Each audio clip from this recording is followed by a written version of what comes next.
አሁን የፊት ለፊታችን የምናከብረው በዓል ታኅሳስ 19 ላይ ላምጣችሁ። ታኅሳስ 19 እንደምታውቁት የቅዱስ ገብርኤል ዓመታዊ ክብረ በዓል ነው። እርሱም 3 ደቂቅን ከተጣሉበት የእሳት ወላፈን ወይንም ደግሞ የተጣሉበት የእሳት ጉድጓድ ውስጥ ደርሶ ያወጣቸው እና ትንቢተ ዳንኤል ምዕራፍ 3 ከቁጥር 12 ጀምሮ ሲናገር ምን ይላል መሰላችሁ? ናቡከደነጾር 3ቱን ወጣት ሕፃናት እሳት እንዲጣሉ እሳት ጉድጓድ አስሞልቶ ከጣላቸው በኋላ ከመካከል ከእሳቱ ውስጥ ሆነው እርሱ ብቻ 4ኛ ሰው ተጨምሮ ሲመለከት ወይም ሲመላለስ ያይ ነበር። ስንተኛ ሰው? 4ኛ ሰው። በተለየ መልኩ ደግሞ ምን እንዳለ ስሙ። የ4ኛውም ከነሱ ጋር የሚመላለሰው ሰው መልኩ የአማልክትን ልጅ ይመስላል አለ። መልኩ የማንን ልጅ ይመስላል? የአማልክትን ልጅ መልክ ይመስላል ይላል።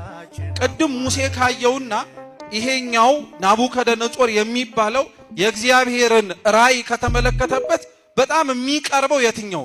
በሐመልማሉና በነበልባሉ ያየነው ራእይ ይበልጣል ወይስ የእግዚአብሔር መልአክ ቆሞ በእነሱ መካከል ሲመላለስ ማየቱ ይበልጣል?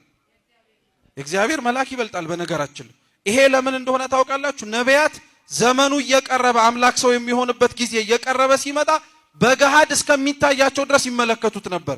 ሰው እንደሚሆን ያጠይቅላቸው ነበር እና እያንዳንዱ ሰው ነኝ ብሎ በሚነግራቸው ወይም ሰው እሆናለሁ ብሎ በሚያስተላልፈው መልእክት ላይ የትም ቦታ ላይ እመቤታችን አትታጣም።